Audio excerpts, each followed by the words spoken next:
朋友，大家好，我是陈雅玲，欢迎收看新闻高峰会。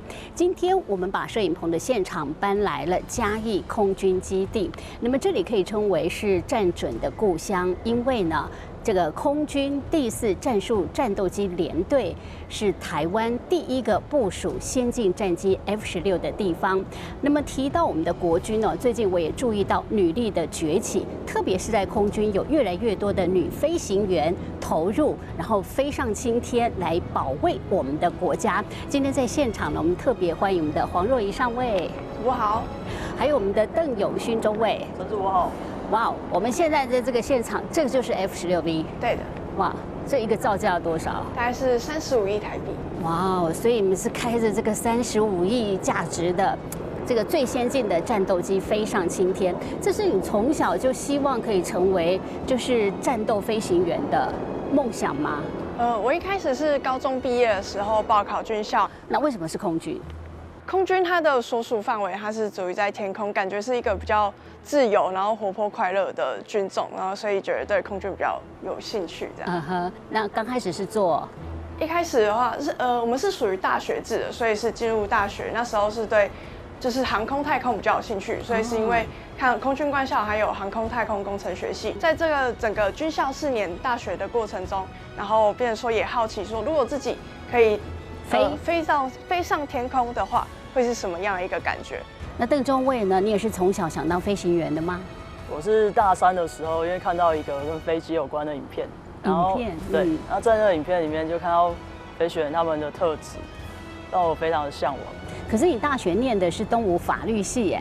是的，就落差蛮大的。但就是上网去查相关的资料，发现他们没有限科系，然后也没有一定要说你是理工背景才可以报考这个职业，所以我就下定决心要走这条路。这跟因为爸爸也是军人嘛，哈。因为爸爸他是海军的，但是因为我是想要飞行，所以我才就是只有想要飞行的，所以我才从军。所以你的决心很坚定，这样。最近比较紧张，你们通常会遇到什么样的情况？飞上空，然后就是什么情况，你们必须要紧急升空吗？紧急升空的话，我们主要是依照我们上级空作部还有相关上级的指令，然后会在我们当时的一些战备的时限之内来做完成起飞。这个时间大概多久？大概是在10分钟之内左右。10分钟之内，然后飞上去之后，真的有跟这个譬如说中共的军机对到吗？就是上去跟他们做一个拦截，然后主要保持在我们的相关监控我们台海领空的范围之内，然后以防对他们有一个目视的监侦，避免他们又持续朝我们我方来靠近。那现在的勤务会有比以前多吗？因为近几年台海的关系，可能相关的局势比较紧张，所以战备的一些我们配备跟需要紧急升空的次数都会相较于以往再多。家里会不会很担心啊？家里或多或少会有点担心，但是可是你那时候要报考这个空军官校的时候，其实妈妈就觉得很不舍，对不对？因为我家是住宜兰，然后那时候要读军校4期，要跑到高雄，等于是横跨了半个台湾这样。对，家人会觉得说，就是突然离家就要到那么遥远的地方，然后我家里也只有我一个女儿。你是独生女？对，所以那时候也是，就是每年我妈都会问我说，有没有要继续念下去啊？或是有没有想要放弃出来重考大学之类的？然后就跟妈说，就是觉得自己可以适应里面的环境，然后对里面的东西是有兴趣的，然后就继续坚持下去。当你真的成为战斗机的飞行员的时候，第一次告诉妈妈，她的反应是什么？会觉得好像有点危险吧？对，所以反而会，因为她会觉得在空中不管是天气还是人为或者是机械等等的原因，然后再影响着我们对于飞行的操作。所以而且对于大部分的人来说，在空中的世界，然后我们一个人驾驶一架飞机上去，通常会是一个更充满未知的地方，所以才会有更多的不确定跟不安心。但是后来随着就是踏入飞行线，然后跟着教官们一步一步的指导，然后慢慢的成长之后，后续家人也是渐渐会放下心中的大事。你呢？你就是很励志，我就是要当飞行员，所以爸爸应该是很支持你了哦。爸妈他们一开始，因为我是念法律的，然后他们一开始也是会有疑问说我是不是认真的，但是就是需要透过沟通，就让他们知道你是怎么想的，你多么坚定这样。对啊，爸妈他们也是比较就是他们会比较开明的，就是听我的。只要我讲的可以说服他们。所以你们这个上哪些课程，然后需要就是有没有觉得最困难的地方在哪里？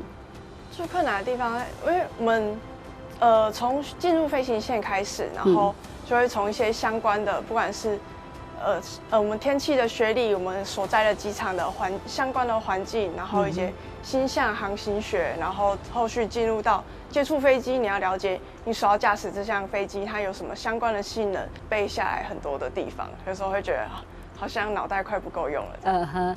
譬如要背什么？你觉得哇，真的是很难。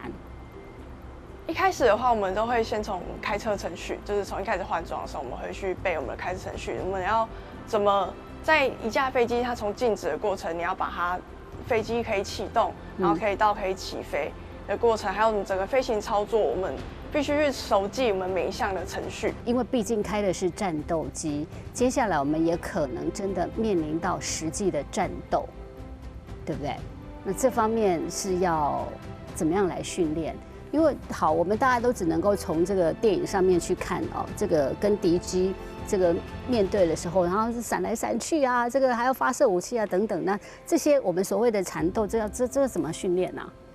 在我们整个的训练过程中，我们一开始其实都会有一些学历上的一些教学，我就要了解我们当时和敌机和敌人所相处的状态，我们是在一个优势的状态下，我们要如何保持自己的优势，去打击敌人，善用我自己的相关装备，我在什么状态下可以利用我最少的武器弹药消耗来去击伤我的敌人，然后后续再借由我们实际到空中，然后会有一个教官当做我的敌人，那我要去怎么将我的敌对的飞机来将它做一个击杀的训练，就有点像我们平常我们会去操场跑步的时候，可能你今天要去追你前面的那一个人，那他可能在操场的另外一端，你要用怎样的角度还有速度，你可以去跑到他的旁边。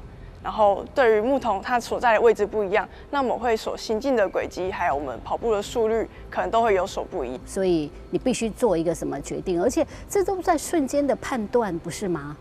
就是我们的训练有很多不一样的科目，然后每一种科目它都有不一样要训练的场景。有时候的话，当下就只有专注在自己当时候的飞行跟当时候的操作，没有特别有什么很兴奋啊，或是很怎么样，就是想要赶快学会，就是这一项，就是这个要怎么去攻击，或者要怎么防御，或是要怎么去发射我的武器。而且我们在空中的时候，我们也会有相关的管制单位来做我们一个后盾。所以你们这个平常这个飞行的速度大概是？平常我们一般正常的话，大概是300海里。300海里等于是如果我们换算400-500公里。400-500公里。最高时速的话是可以到1.6马赫，那相对于我们所换算的话，大概是1000多公里。1000多公里，对，哇哦，应该是大概高铁的4倍了哈。好，所以我们接下来呢，就来好好的了解你们所驾驶的这一架 F-16V。来，我们一起。这架就是我们现在台湾最先进的战斗机 F-16V。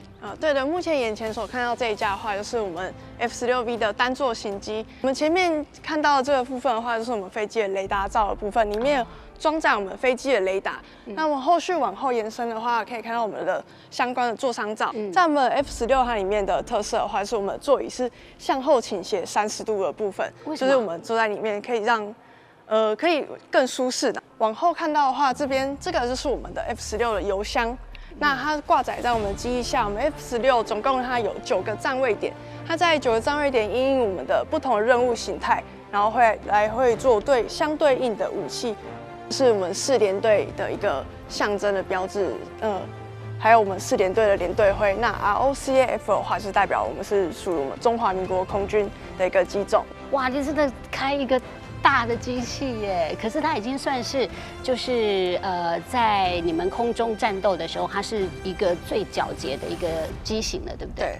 对。在 F16部分的话，它是属于全天候的战机，它不分日夜，或是天晴或是雨天的时候，我们都是一个可以做紧急升空起飞的一项机种，而且它的性能就是像刚才讲的，它的性能非常好，它可以对空、对海或是对地，它都拥有相关的武器可以做对应的系统。在于我们购改之后的话，就是借由购改来提升我们相关的一些雷达系统，或是里面我们一些武器控制界面或是图层的部分来作为提升，来更增加我们的整体飞机的战斗力。哇，我这飞在上面的感觉究竟是什么？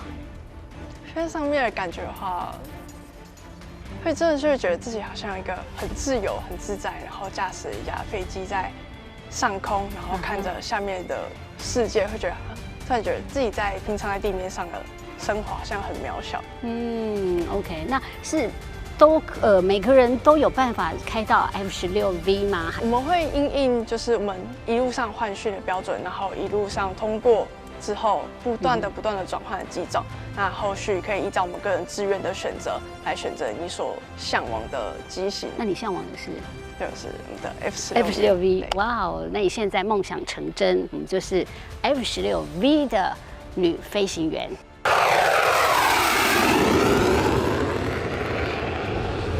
22作战队各装饰，我们现在来到这里，就是拿到提示之后。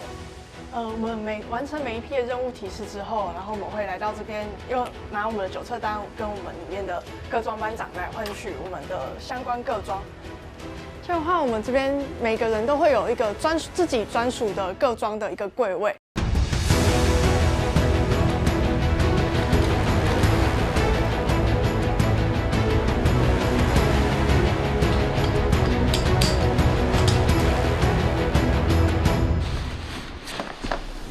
这头盔多重啊？没有实际精算它的重量，大概可能就和我们平常的安全帽还好哎。对，我以为会很重哎，因为我们每次在平地啊看到战机起飞，哇，那声音超大声的。你们在上面的感觉到的音贝的那种感觉是什么？也会很大声，也是很大声。从飞行训练的过程中，教练就会要求我们一定要戴耳塞。OK， 好，那我们去看中尉的状况如何。这是第21作战队的各装饰。Hello， 永兴，陈主好。嘿，哇，我们今天穿的这一套啊，你身上贴的这些都是什么？这些是我们平常在穿的臂章，左手臂这上面连的这个是我们的第4联队的联队徽。最左边这一块呢有国旗，然后还有上面有绣我们的cosine， 我们都会叫它cosine。那中文的话都会是符号。但是一个编队出去的话，通常都会用掌机的cosine来当做我们的队内的就是比如说我是 hunter， 然后那是 hunter 1、hunter 2这样子。所以你是 hunter， 我的 cosine 是 hunter。右胸前这是我们的队徽。那目前的话，我在22作战队。再来就是右手臂这个，那这个主要是我们 F16的单飞臂章。那一开始我们是学员，还没有首次单飞之前是没有办法别这个章的。然后当我们第一次单飞通过了之后，那才会有一个颁授臂章的仪式。那这时候我们就会就是教官队长会帮我们把这个臂章连上来，那就是对我们的一个肯定。所以那一刻的时候，你一定觉得，哇，我做到了，很骄傲。是。哇，准备要出发了。所以你有没有遇到共机的经验？目前还没有。没有哈，但是你们的交战守则，如果遇到的时候，跟他对阵要讲些什么话，对不对？会有一个制式的用语。是，来跟大家介绍一下。我们会在无线电里面呼叫：我是中华民国军事航空器，现在正在国际空域执行合法的行动，所有的行动都是合法且符合国际法律。我们的行动是中华民国的权利。这要讲得很坚定哈。是。反正他们都听得懂。是，中文的话都听得懂。都听得懂。OK， 好，那就准备出发。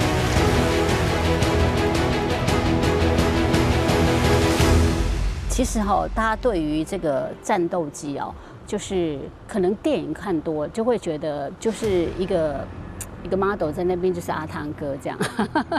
那你开这个战斗机要承受的几率就要很跟一般人不一样，对不对？对。那这方面是怎么训练的？我们都会有一些年度定期的体能重训测验。重训。对，然后并且我们定期我们国家有一个球航生训练中心，然后里面有一个离心机。离心机。对，我们是会定期到那边做一个相关离心机的检视，来检视自己，因为我们平常会借由抗拒动作来提升自己抗拒的能力。这个离心力是一个什么原理啊？感觉好像把你们这样一直绕是吗？我们都会戏称说有点像脱水机的概念。脱水机会让我们人在里面转，然后借由转的过程中，我们人在我们待在那个座舱里面，然后借由它的速度的加快，离心力的产生，会导致相关的G力来负重在我们身上。所以最高承受是到几 G？因为我们战斗机的限制的话，我们必须要承受到9个G 的G力限制。我们大概会说是9倍的自己的力量压在身上，因为我们地球是属于在一个1G 的环境，所以我们可以平稳的在我们的地球上做一个正常的行走，然后我们承受就是我们自己本身的重量。那在9G 的情况下，飞行过程中，在9G 的瞬间，可能就也相当9个自己累积在自己身上。所以在那当下的不舒服是，譬如说，我的头快爆炸了，还是一个什么样的情况？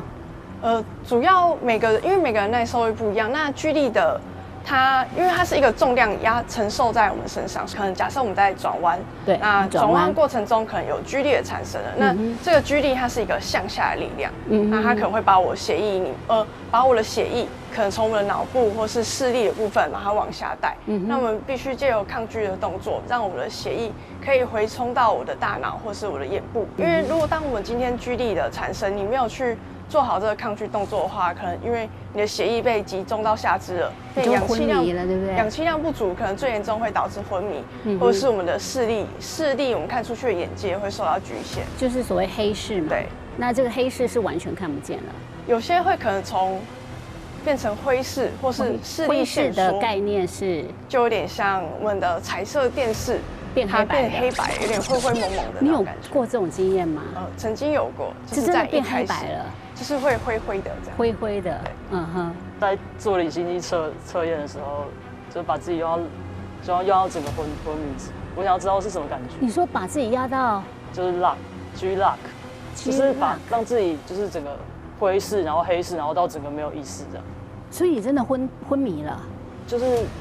就是整个就是当下你会没有完全就是断片的感觉，可是就是突然做梦，然后做梦就是会做一个梦，然后那个梦就很舒服，很舒服，就是梦到自己去逛夜市，过程大概就是也有30几快要30秒的时间，自己是没有意识的，但是那是当下你只会觉得好像才过一下子，那个教官一直叫我的名字，一直叫，然后我之后醒来之后发现。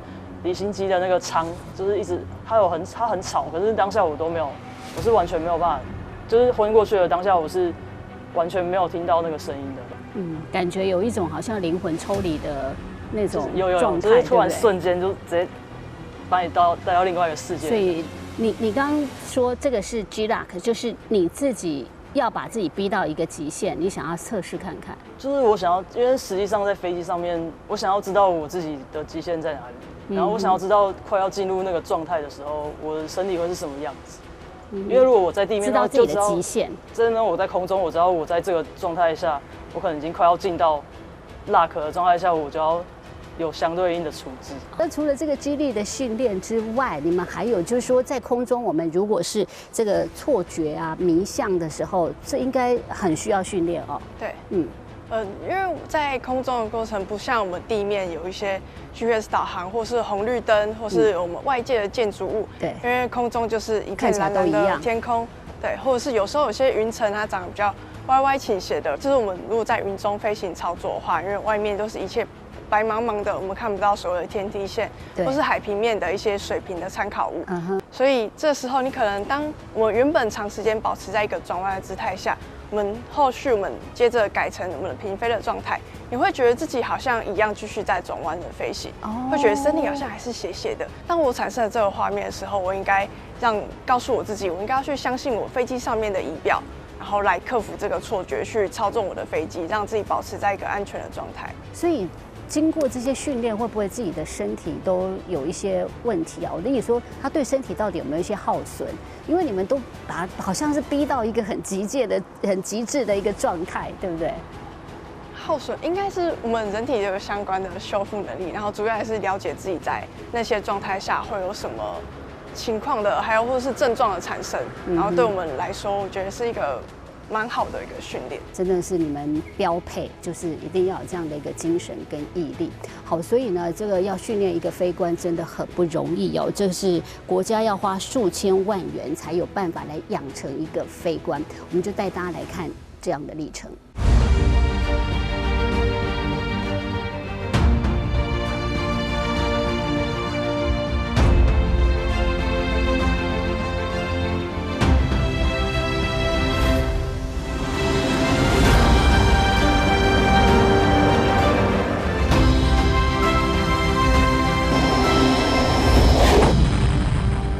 身为中华民国的空军，我们怎么可以让别人在自己的领空上耀武扬威？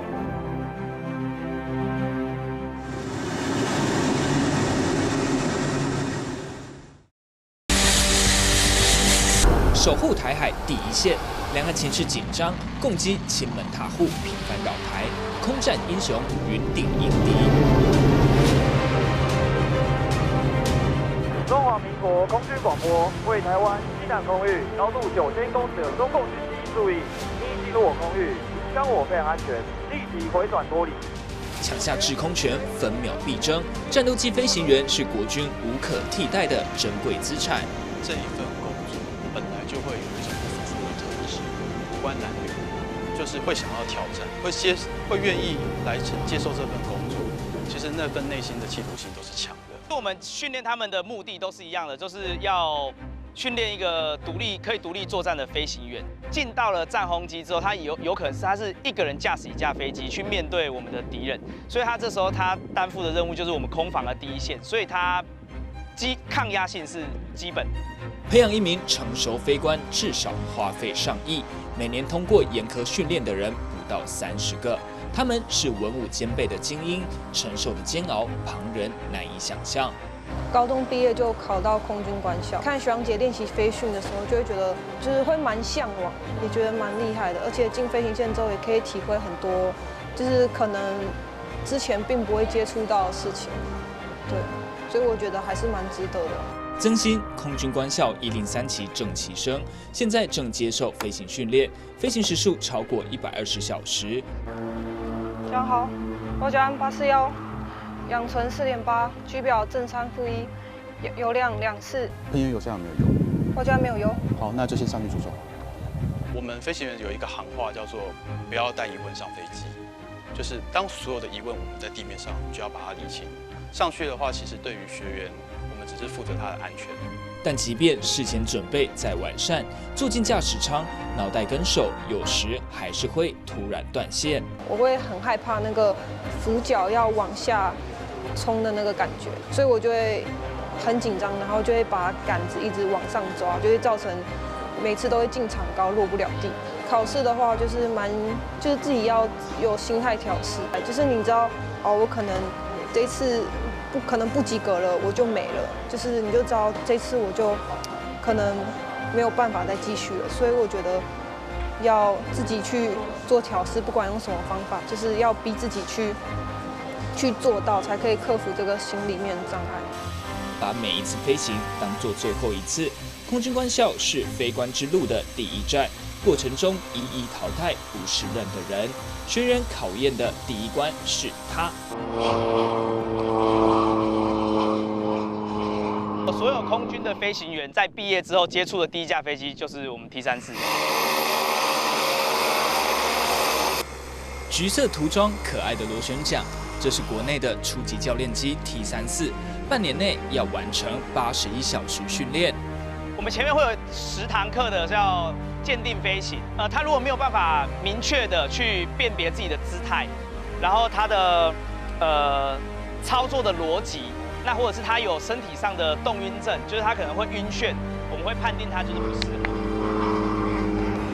T34训练的是基本飞行能力，也是趁早对每个人的身体素质进行筛选。在这里，大约有40%的人会被退训，淘汰率高，只让最适合的人晋级，练习高阶机种。机型的话，以美军目前为例，大概基本的螺旋桨飞机训练的每小时飞行成本大概4万到5万左右的新台币。那高级教练机大概是9万到10万的飞行成本。那到了2代机之后，会依据各机型，然后厂商的合约、零附件等等，这些的话还会再逐步的提升。空军官校光是飞行训练，一个人至少飞162个小时，费用已经破1000万台币。学员从 T34 到 AT3，培养基本飞行能力后，下台东志宏基地换训，进行战术训练，再依志愿分发到各连队基地，经过8到10个月换装训练，取得战备机种资格，这时才有资格称之为飞官。过程中难度高，花费也越来越高。起立，起立，预备，小好。其实技术方面的传承只是我们在教学上的一个部分，我们更会教导学生做人，还有做事。我们挂上了军衔之后，其实我们就是国家的重要资产以及装备。所以良好的飞行习惯、自律、自爱，这是在我们在飞行技术教学以外，平常的生活上面都会严格要求的。黄耀珍少校过去驾驶 F-16，现在转任教官。对他来说，自律是飞行员最重要的品德。所以我一开始给教官带的时候，教官会一直说，为什么我这边一直漏东西，或者这边一直落东西，然后就是觉得我很危险，没有一个飞行员的素养。所以我觉得教官对我最大的帮助是，让我从小的事情上面开始学习。这是飞官心的养成，有了态度再谈学习。像这本呢，就是我飞的这一架飞机 AT3型机的飞行训练手册，然后里面就是有讲述我们学科部分可能要操作多少科目，科目配档。400-500页的书本内容要练成反射动作、肌肉记忆，每换一架飞机训练就要多背好几本。一名合格的飞官，技术、知识缺一不可，在体能上的要求更是男女平等。飞行员机要有自信啊，然后再来就是要自律啊，重点就是他不服输，就这3个特质，他可以在飞行过程，因为它其实是很艰难的一个学习的过程啊。我觉得虽然面对的挫折可能也是很多，当然也会有感觉怎么努力都没有办法进步的时候。但是我觉得遇到困难的话，就是除了面对就还是面对，就不要去想太多后果。天上的1分钟，地上的数十年功。飞官养成之路，有人离开，有人留下，千挑万选的精英冲上云霄，一代传一代，捍卫家园。好，这训练必须要非常的扎实。不过我们提到这个驾驶战斗机，一刚开始就是会有教官带飞的过程嘛，那这个大概会历经多久？我们在整个训练过程中，因为是我们会不断的更换机种，所以主要在这2到3年的带飞过程期间，都会是大部分时间都是后座会有一个教官来跟我们做带飞的教学。你还记得自己单飞的那时候的心情吗？很紧张，因为我们是从完全是什么都不懂，然后都是保持在地面上环境的。在我们这2维空间习惯就是地面上行走的，然后自己要到3D 的空间，然后后座也没有教官的时候，自己心中就是觉得我真的做得到吗？的那种感觉。然后在过程中是很紧张，告诉自己我真的可以吗？那中尉呢？我第一次单飞也是还蛮紧张的，也会紧张，但是实际上飞上去之后就觉得很兴奋，很兴奋，很爽。我终于做到了。就是你一开始没有办法相信自己可以做得到，自己会可以开一架飞机。然后，但是起飞之后发现，其实就是这么简单，也没有简单，就是其实就是跟平常后面有教官是一样的。是。觉得终于独立了，好像长大成人的感觉。飞在天空上的过程中，会往下看看，就是天气好的时候，可以看到我们整个台湾，整个台湾或是在海面上空，然后会觉得是自己在这片天空上面，然后守卫这个家园，然后现在有这个平安很美好的画面，都是有很多人在努力跟付出。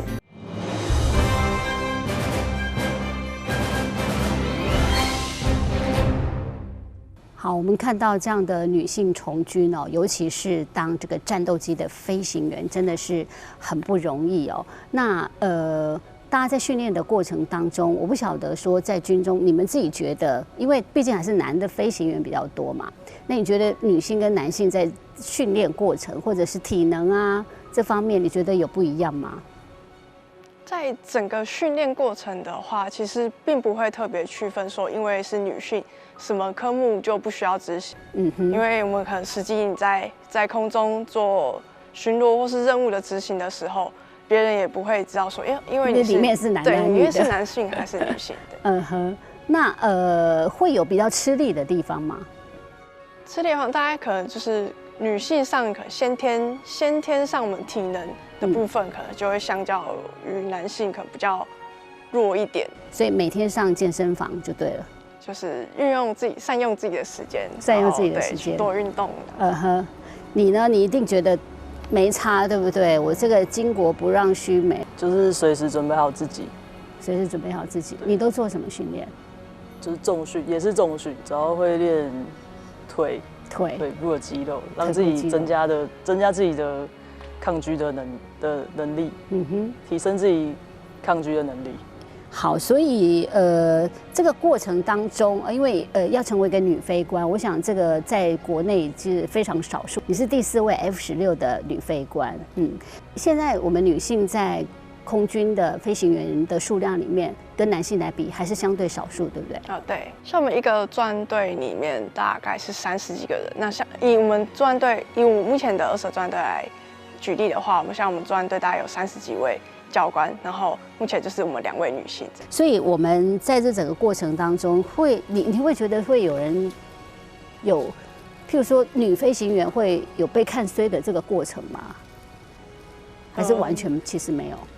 这一条路上，其实大家都是以相互鼓励的方式来一起鼓励大家，彼此一起共同成长居多。所以到目前为止，譬如说像你们同期的人啊，有没有人被淘汰的？有。这个比例有多高？我们班那时候从最一开始的官校进去，我们大概是45位左右。OK。那我们从后续一路到制航换训结束，分发到各机种，大概是12位，45位剩12位，对，这是淘汰率也挺高的哎。所以大半都是什么情况之下必须离开？我们主要最一开始的第一个考验就是我们的首次单飞，就是第一次我们要自己一个人驾驶一架飞机上去，然后自己可以安全的把飞机操纵到落地。对，这算是我们的第一个最大的关卡，就是会有后座的一些考核教官来做相关我们的能力上面的鉴定。那教官核可说可以的话，那我们才具有可以后续执行单飞的资格。那后续可能如果相较之下没有，就是考核没有通过的话，后续就会面临一些鉴定及淘汰的部分。所以这是第一个关卡，很多在这里刷掉了。还有呢？那后续因为我们空军就是我们不会每一次都是一架飞机出去，我们相关的任务都会我们长僚机相互做水伴。那在水伴的过程中，我们就会有相关的一些编队的操作，就变成说你可能在空中你自己驾着一架飞机的过程，你还要如何去跟着另外一架飞机保持着相关的一些姿态，是我觉得是在最一开始的时候比较难克服的地方。你们在这个过程有没有担心说那我会不会变成也被淘汰的一个？有担心过吗？也会。所以怎么办？就是一定会有很多遇到挫折、觉得很挫败的时候，但是就是像刚才有提到，和同才之间怎么去互相分享彼此的经验，因为虽然在飞行的过程中，可能是就是自己跟后座教练知道你自己飞行当下的状态是怎样，那也可以借由回来到地面，后续回寝室跟同学朋友之间互相分享，说我今天遇到了什么状况，或许别人也曾经发生过，那借由互相分享讨论的部分，让彼此做成长跟鼓励。你呢有过这种就是觉得哎呦我会不会被淘汰的这种心理的状态？没有，一开始其实有蛮多时候也会有觉得自己会不会被淘汰的这个想法。像是一开始刚刚说要飞在固定的位置，对我来说，因为没有这么可能自己飞一架还可以控制，可是你要控制好自己，然后你要飞在跟大家正确的位置。然后这边我一开始遇到比较大的挫折是在飞这个队形的时候，像其实我自己一开始编队的时候也是蛮挫败的，就会觉得没有办法让自己很稳定的保持在那个对位置上。对，所以都是在这一关呢哈。所以我们每次这个什么国庆日啊，看什么空中分列式，然后大家这样排的这个队形，这样整齐划一的出来，整个什么冲场啊什么的，原来很难的，是吧？就从训练到现在，然后已经独当一面当这个战斗机的飞行员，你们觉得最开心的时刻是在什么时候？后续可以自己一个人去真的在空中翱翔，然后完成科目的时候，那时候觉得是一个很自在、很开心的事情。很自在，对，就觉得我是真的做得到的，我是真的可以自己达成这项任务，我是真的可以，不是借由因为后座教官的教导或者在后面的辅助。钟伟呢？我也是自己可以驾驶一架飞机，然后去执行这些科目的时候。这个过程是我觉得比较开心的部分，很开心。那你觉得自己成为飞官之后，对人生觉得最大的改变是什么？像我的话，因为现在我是家里住比较远，很多时间可能会必须要比较专注在我的工作本务上。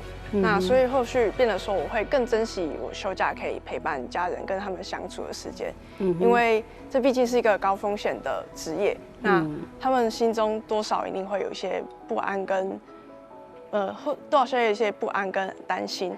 那我觉得可以更珍惜跟他们相处的时光。那中尉的，你觉得人生最大的改变是？我最大的改变是进来军中之后，在跟之前还没有进来之前，就变得更有自律的能力，然后还有对于时间的掌握，主要是之前可能没有学到的，之前可能在一般大学不会学到的。这个行业像薪水是多少？薪水的话，其实我们都是比照和一般我们会有一个比照我们一般阶级的部分来做薪资，就是薪资的发放。那在于飞行员的话，我们就是有另外的额外的飞行加级。那在飞行加级的部分，依照像我们战空部队或是我们资格的领取，那来领取我们的飞加。那像我们现阶我们中上尉的话，每个月薪水大概是8万多。哦，那我看到报道说这个飞官大概薪资25万，所以不是那么多啊。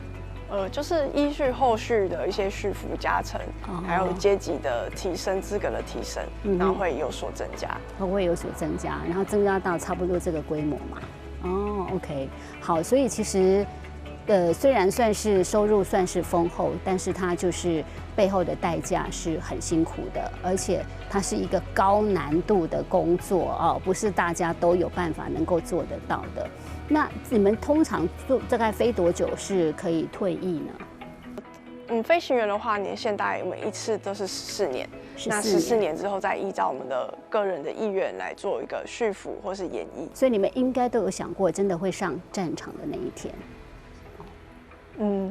就是主要还是就是每一个时刻，每一个飞行的当下，就是把自己准备好。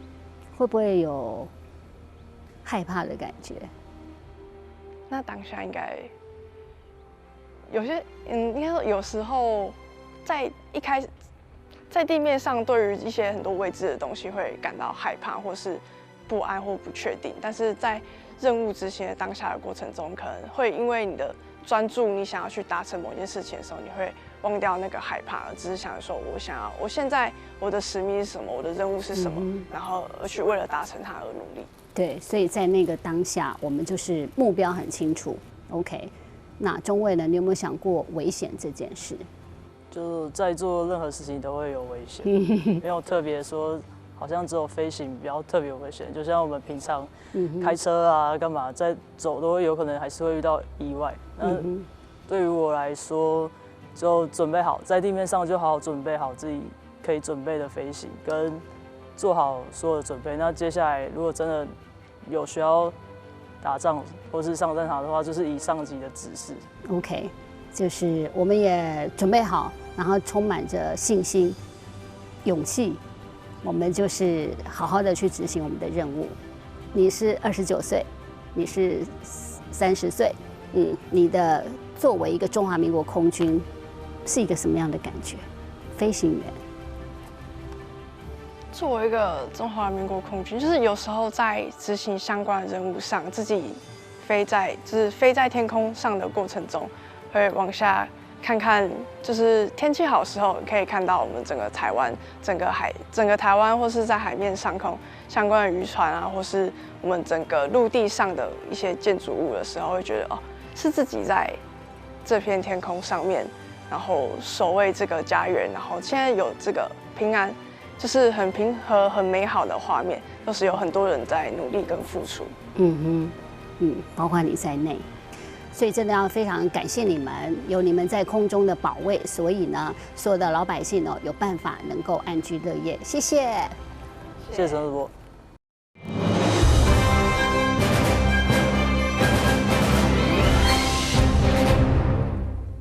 欢迎继续收看新闻高峰会。台湾位处地缘政治要角，想要力拼国防自主可不容易。30年前，金国号 IDF 才量产一半，政府突然喊卡，接着转头向美国购买 F-16战机，国际国造的作业随即停摆。如今30年过去，台湾重启这一条路也不容易。这一次以航太产业龙头汉翔为首，打造出永鹰高教机，内部零组件自制率高达了55%，国际国造愿景出现曙光，也使得原本国防科技产生的断层衔接起来，而出走到国外的工程师们陆续回流。国防自主这一条路虽然走得艰辛，但有了新进展之后，军工相关产业链也都蓄势待发，将持续为国家出一份力。高速起飞，直冲天际，披着红蓝白国旗色系涂装，尾身还有一只气宇轩昂的老鹰。这架国产永鹰高级教练机搭载2具涡轮扇发动机以及新型 X-16G 弹射座椅，可与机盖抛弃式系统连接，展现卓越救生功能。只要300公尺就能立即起飞，相较 F-5战机的距离短了200公尺，还能切换画面显示难易度。兼具高级教练机、部队训练机功能，满足空军双重需求。永鹰高教机它必须要是一个新的产品，它用的是新的科技，这才叫做一个提升吧。我不能去玩我已经会玩的事情嘛。